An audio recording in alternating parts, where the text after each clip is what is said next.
इनकलाब जिंदाबाद जिंदाबाद जिंदाबाद। इनकलाब जिंदाबाद जिंदाबाद जिंदाबाद। बद्री मांझी जिंदाबाद जिंदाबाद जिंदाबाद। बद्री मांझी जिंदाबाद जिंदाबाद जिंदाबाद। जोड़ा बैल छाप जिंदाबाद जिंदाबाद जिंदाबाद। जीत झिंगोय पंचायत के सम्मानित जनता जिंदाबाद जिंदाबाद जिंदाबाद। जीत झिंगोय पंचायत के सम्मानित जनता जिंदाबाद जिंदाबाद जिंदाबाद। आपका सरपंच कैसा हो, बद्री मांझी जैसा हो।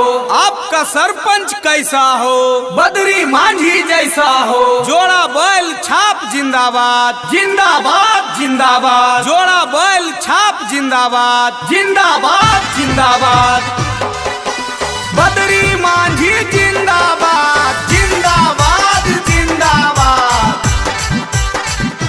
6 नंबर जोड़ा बैल पे मोहर लगा दी हो। अब की बद्री मांझी के सरपंच बना दी हो।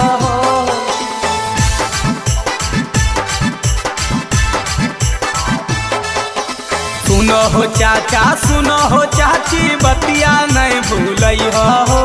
सुनो हो चाचा सुनो हो चाची बतिया नहीं भूलई हो। जोड़ा बैल छाप पे अब की मोहर लगई हो। बद्री मांझी के है अब की सरपंच बनई हो। सुनो हो भैया सुनो हो भाभी बतिया नहीं भूलई हो। सुनो हो चाचा सुनो हो चाची बतिया नहीं भूलई हो। जोड़ा बैल छाप पे अब की मोहर लगई हो। बद्री मांझी के है अब की सरपंच बनई हो। तो याद रहे माता एवं बहनों, नौजवान किसान भाइयों, आप लोगों के बीच गरीब गुरुआ के उम्मीदवार बद्री मांझी जी आए हैं, जो कि सरपंच पद के उम्मीदवार हैं। और इनका चुनाव चिन्ह है जोड़ा बैल छाप। तो जोड़ा बैल छाप पर मोहर लगाना है और बद्री मांझी जी को अपना सरपंच बनाना है। पढ़ल लिखल शिक्षित हकी सच्चाई ईमानदार हो। सेवा करे के मौका दे दो चाचा एक बार हो। चाचा एक बार हो। पढ़ल लिखल हकी ता सच्चाई ईमानदार हो।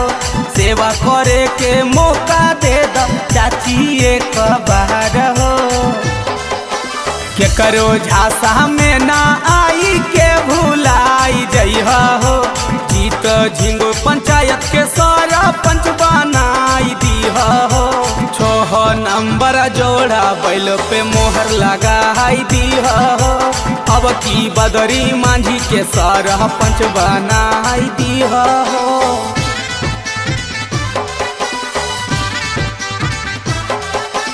जोड़ा बैल जान कर मोहर लगाना तान कर। अब की बद्री मांझी के सरपंच बनाई दी हो। 6 नंबर जोड़ा बैल पे मोहर लगाई दी हो।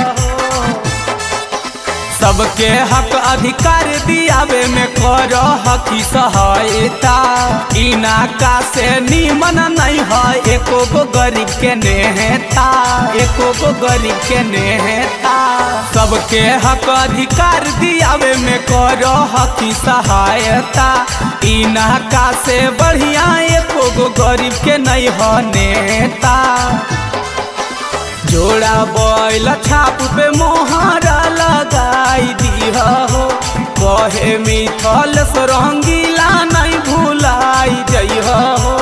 अब की बद्री मांझी के सरपंच बनाई दी हो।